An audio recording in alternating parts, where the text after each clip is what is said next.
Hello, this is Vincent, and for my Part 5 Perspective and Identity project, I am going to analyze Eric B. and Rakim. And for those of you who don't know who they are a classic and legendary hip-hop duo that released their first album, Paid in Full, in 1987.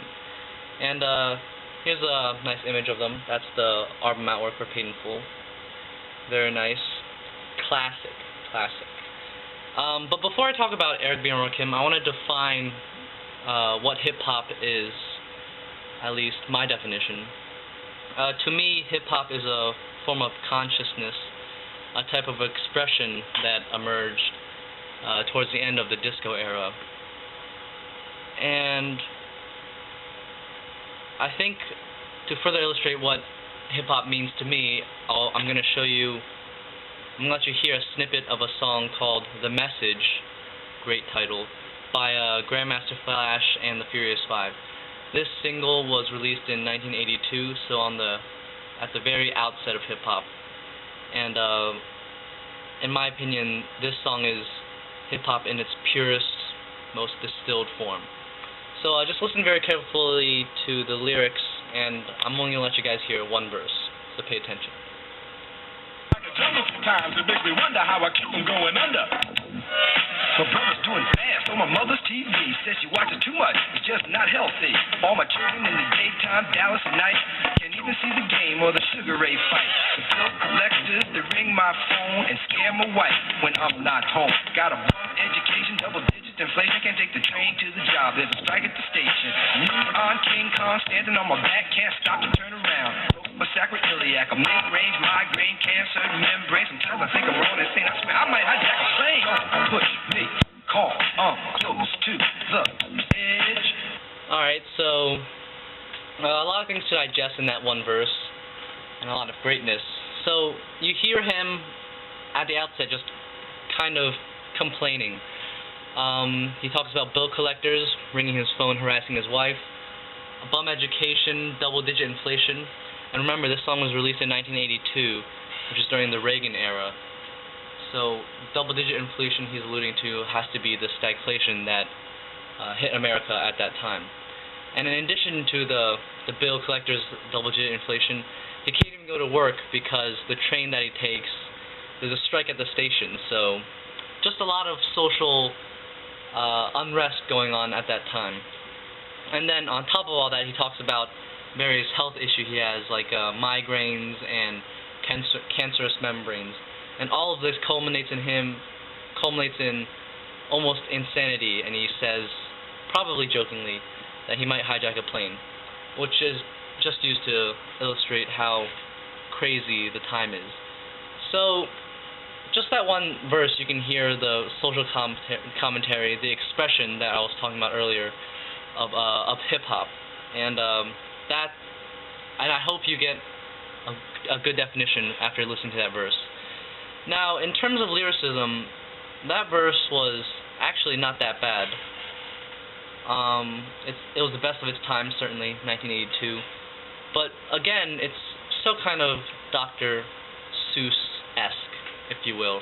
And this is where Eric B. and Rakim come in. Now, Eric B. and Rakim were a duo. Eric B. was the DJ, and Rakim was the MC, the rapper.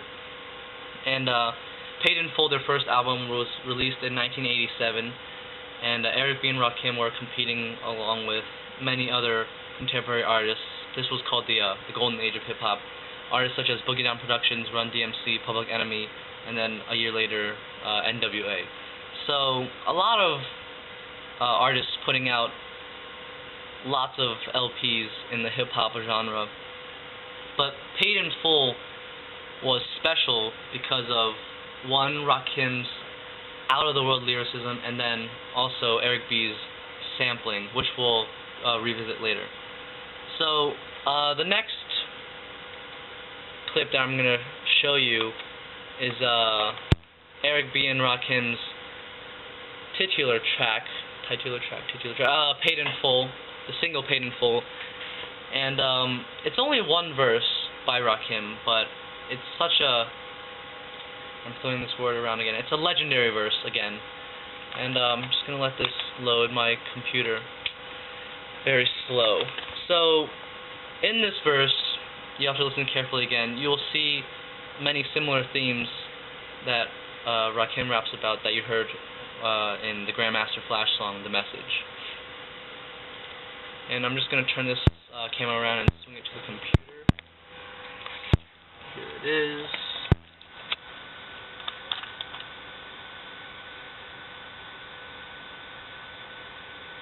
Oh, not this track. This is another track that we'll be listening to shortly. But the track that I want you guys to listen to is Paid in Full. Oh, here it is. Paid in Full.